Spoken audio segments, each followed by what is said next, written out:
Bonjour à tous, une petite vidéo pour reprendre le fil de notre cours que nous avions laissé début mars, qui concernait le chapitre C1 sur la matière, et en fin de ce chapitre, nous en étions à l'analyse de différents ions. Nous avions analysé l'eau du robinet, et nous avions également appris à caractériser tous les ions grâce à des tests et à des réactifs.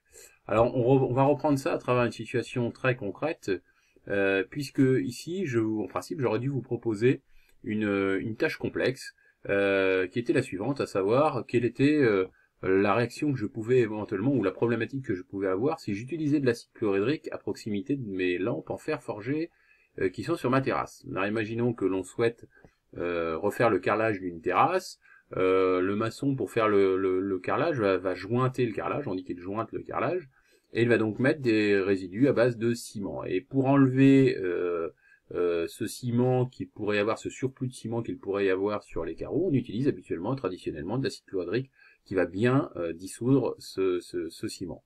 La problématique, c'est qu'à côté de ces carreaux de faïence, de ce carrelage, se trouvent mes lampes en fer forgé. Donc, y a-t-il une réaction qui se fait entre l'acide chlorhydrique et le fer?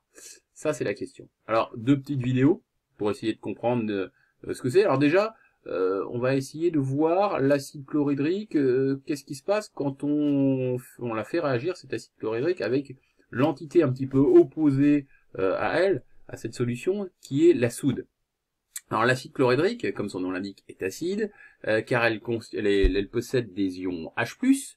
La soude, elle, possède des ions OH- hydroxyde. Alors c'est assez surprenant déjà de découvrir ceci. Vous allez le constater à travers l'expérience que je vais vous présenter. Alors, regardez, je vais grandir un petit peu voilà, tac. Vous avez un bécher contenant de l'acide chlorhydrique. Alors là, c'est un petit peu rock'n'roll la façon dont ils ont marqué ça. Là, je sais pas pourquoi tout n'est pas... Ça va être avec la vidéo que ça va apparaître. Vous avez de l'acide chlorhydrique, donc de formule H+, plus Cl-, et vous avez de la soude, ou hydroxyde de sodium, de formule Na+, plus OH-. Et on va d'abord mettre l'acide chlorhydrique dans le bécher, mesurer la température de cet acide chlorhydrique, qui va être à la température ambiante, et après on va rajouter la soude de formule Na+, plus OH-. Alors là, vous allez voir que ça va être un petit peu rock'n'roll ce qui va se passer. Voilà, tac, c'est parti. Donc vous aurez une activité à me faire là-dessus. Voilà, là on a là toutes les formules. Hein. Donc on a l'acide et on a la base. Donc on prend l'acide chlorhydrique de formule H+, plus Cl-. La température, elle est de 24 degrés si la mémoire est bonne. Ici, on le voit, hein, là c'est 30, là c'est 20. Vous prenez la soude, et là vous allez voir, vous voyez, hein, il y a des gants. Hein. Donc c'est de l'acide concentré, de la soude concentrée. Regardez tout de suite le thermomètre. C'est instantané, je vous fais même le bruitage. On a de la vapeur qui est créée, on ferme la hotte ventilée, et on va s'approcher des 80-90 degrés Celsius. Voilà, 80 degrés Celsius. Alors qu'est-ce qui s'est passé à ce moment-là? Eh bien, les ions responsables de l'acidité, les ions H+, vont réagir avec les ions OH-, et ils vont former une molécule. Alors la question, c'est quelle molécule? Donc à travers votre activité hein, que vous aurez à me faire, vous allez comprendre quelle molécule se forme. Ça, c'est assez surprenant. Donc c'est l'activité 1, page 146. Vous verrez quelle est la molécule qui se forme. En tout cas, il y a un fort dégagement de chaleur. On appelle ça une réaction exothermique. Donc ne jamais mélanger un acide fort et une base forte sans un maximum de précaution. Maintenant, regardons ce qu'il se passe lorsque l'on met de l'acide chlorhydrique avec du fer. Alors, tout d'abord, on va vous présenter ce qu'est l'acide chlorhydrique. L'acide chlorhydrique donc est utilisé dans les activités d'entretien et de bricolage. On va essayer de découvrir quels sont les ions, caractériser les ions présents dans l'acide chlorhydrique. Je viens de vous le dire déjà, hein, dans l'acide chlorhydrique, il y a les ions responsables de l'acidité, donc les ions H+. Donc on va voir comment on fait pour les caractériser. Je vous enlève la pub. Voilà.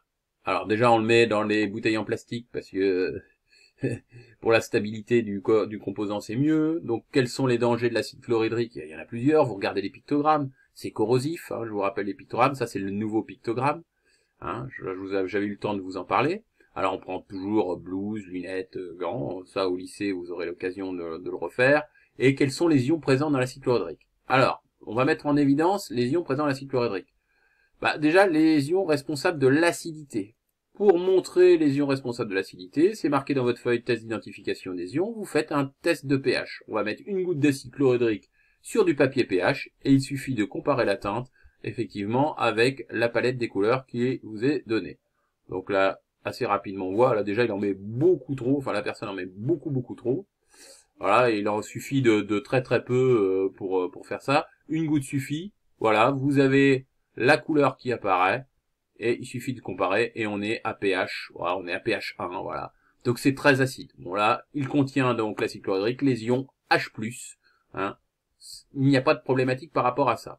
Maintenant, c'est de l'acide chlorhydrique. Il y a un autre ion, alors le nom peut peut-être vous aiguiller.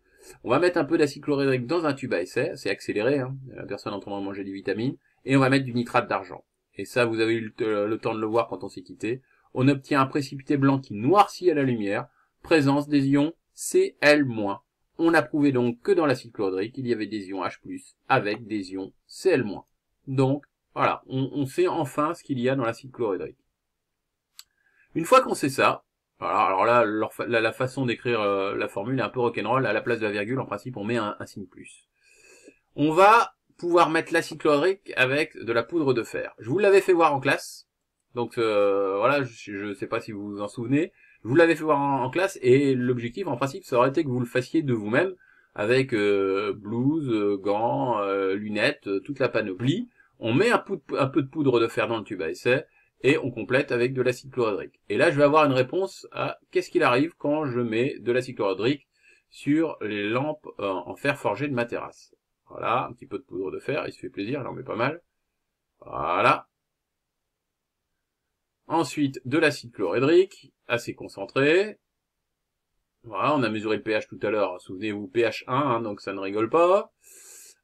Et là, tout de suite, on voit ce qu'on appelle une effervescence, c'est-à-dire que les bulles se forment. La première question que l'on peut se poser, c'est quelle est la nature de ce gaz qui se forme, qui n'était pas présent au début, bien évidemment. Il n'y a pas de gaz dans la poudre de fer et il n'y a pas de gaz dans l'acide chlorhydrique.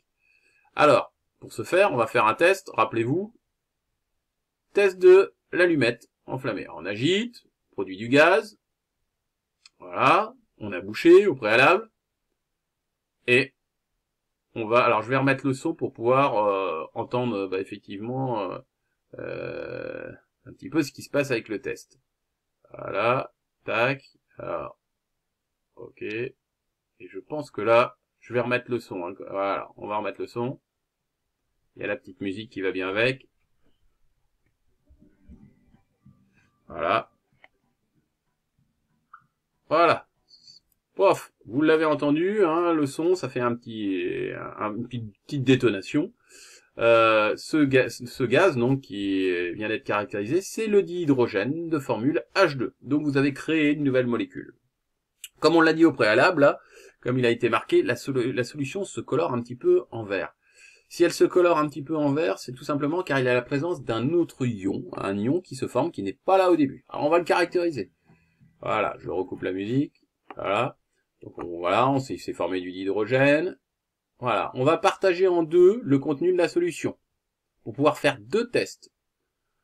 Voilà, on va faire un test à la soude car on voit que la poudre de fer elle disparaît peu à peu. S'est-il formé un ion métallique?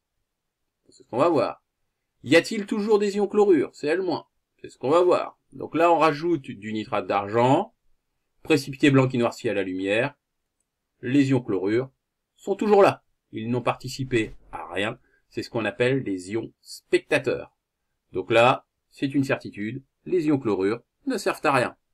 On va rajouter maintenant de la soude dans l'autre milieu réactionnel et vous allez avoir la réponse sur le devenir finalement de la poudre de fer. En quoi se transforme-t-elle cette poudre de fer? Un petit peu de soude. Voilà. On accélère un petit peu. Voilà. Et il faut en mettre copieusement de la soude, hein, pour déjà neutraliser le reste d'acide qui n'a pas réagi. Et vous voyez, un précipité vert kaki apparaît. Voilà, vous l'aviez testé, hein, ce précipité. Et donc, ces caractéristiques des ions Fe2+. Donc, que s'est-il passé? Eh bien, lors de cette transformation chimique, il s'est formé donc du dihydrogène et des ions Fe2+. Et avec ça, vous allez pouvoir donc rédiger au mieux l'activité 1, page 146, et comprendre au mieux le cours. Voilà, j'espère que vous avez bien tout compris, et je vous dis à bientôt. Merci.